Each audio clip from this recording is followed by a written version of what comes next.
Ako nga po pala si Jermaine Prado, 30 years old, from Quezon Province, at member ng Team Philippines at Champ Bullies.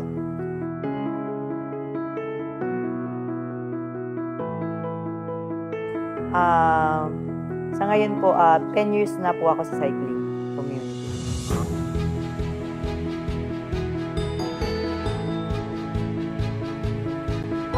Nagka-interest ako sa pagbabike dahil wala akong pamasahe dati papasok sa school. Bali, yun na yung ginagawa kong transportation, yung pagbabike.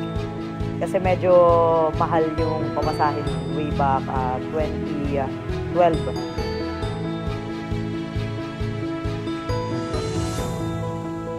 Siguro yung nag-motivate sa akin, yung mga taong nasa paligid ko rin.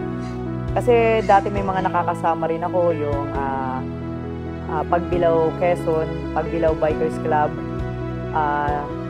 Sila yung kasama kong nagbabike at sinasabi nga nila sa akin, may potential daw ako sa pagbike, pati daw ako sumali sa karera, yun. Kaya nag-race po ako, 2012.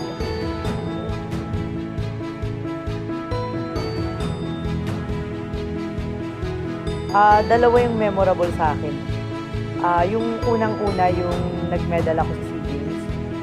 2 medal, isang gold at saka silver ng 2019. Siyempre, talagang sobrang memorable sa akin yun kasi pinaghirapan ko yun. Talagang grabe yung ensayo na ginawa ko, ganyan. Wow!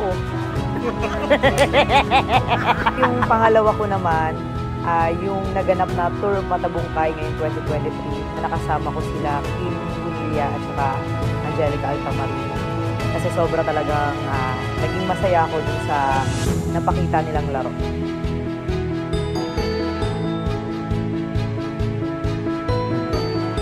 After namin mag-bike, kahit malayo pa yan or malapit lang, nililinis talaga namin yung bike. Yan din yung tinuro sa akin ni si Rudy. Kasi talaga yung nagturo sa amin na siyempre kailangan mahalin mo yung gamit mo, yung bike mo. Kailangan asawahin mo yan eh. Kasi siyempre, yan din yung dinadala mo. Kailangan talaga malinis yung bike para kinabukasan sa ride mo, walang tumutunog.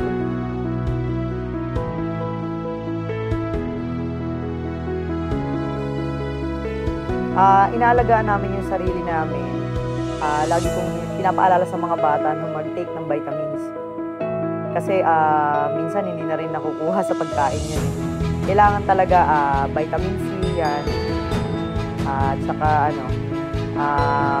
yung kumain ng tama. Lalo na sa ride, pag naglo-long ride kami, kailangan talaga kumain at uminom ng tubig.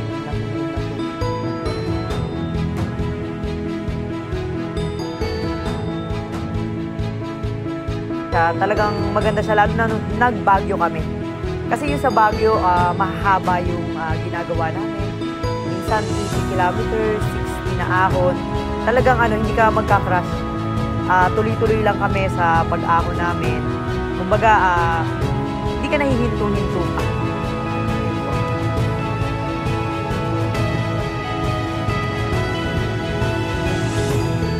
Ang mabibigay ko lang na advice, kung syempre, hindi naman natin kailangan pilitin yung isang tao talagang magbisikleta kasi iba't iba tayo ng passion.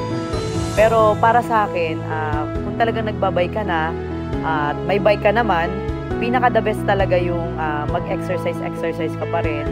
Kasi unang-una yung kalusugan natin, yun yung pinakamahalaga na dapat nating alagaan.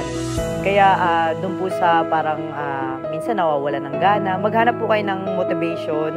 At saka marami naman po tayong mapapanood na kumbaga ensayo or kaya kung hindi na tayo makapag-bike, pwede naman tayong mag-indoor. Yan. Merry Christmas! Ay, hindi na play. Joke lang.